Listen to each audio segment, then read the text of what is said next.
আলাইকুম everyone, function block সিরিজে আপনাদের স্বাগতম। সো এই সিরিজে এই লেসনে আমরা যেটা দেখব অ্যানালগ আনস্কেলিং। দ্যাটস মিন হচ্ছে যে আমরা এর আগে যেটা স্কেলিং দেখছিলাম যে অ্যানালগ ইনপুট ডিভাইসকে আমরা কিভাবে ডিভাইস থেকে অ্যানালগ থেকে ডিজিটালের ভ্যালুতে কনভার্ট করতেছি, আর এখন ডিজিটাল ভ্যালুকে অ্যানালগে, দ্যাটস মিন হচ্ছে অ্যানালগ আউটপুটের ক্ষেত্রে আমরা এটা কিভাবে করবো।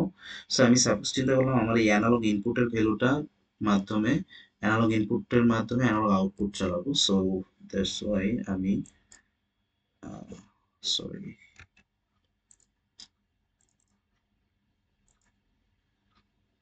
ওকে, আমি চাইলে এটাকে নিচে রাখতে পারি, no problem. So same as usual নোমেক্স দেন স্কেল এক্স নিলাম, অ্যান্ড আমার এই স্কেল এক্স এর ভ্যালু কি এমডি 204 এর যে ভ্যালুটা আসতেছে সেটা আসতেছে 0 থেকে 100 এর ভিতরে, তাই?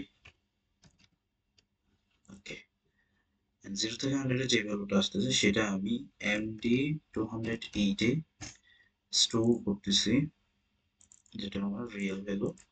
অ্যান্ড এমডি 208 এ যা আসতেছে তা আমি 0 থেকে 27,648 এ নর্মালাইজ করে দেন আমি এমডি 212 এ স্টোর করতেছি। সো আমি একটু ডাটা টাইপ সিলেক্ট করে দিচ্ছি, and double disable. That's it. So let's see, দেখি।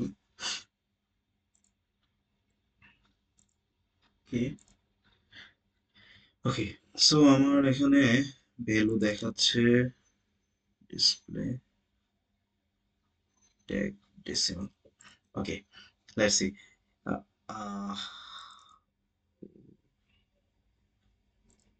লেটস সি, আমার অ্যানালগ বা অ্যানালগ স্কেলিং বা অ্যানালগ ইনপুটে আমি 20,000 দিয়েছিলাম, যেটা কিনা আমার অ্যানালগ আউটপুট বা অ্যানালগ স্কেলিং এ 20,000 আলটিমেটলি দেখাচ্ছে, রাইট? সো এই ছিল হচ্ছে ভ্যালু। বা আমি যদি চেঞ্জ করি এখানে লাইক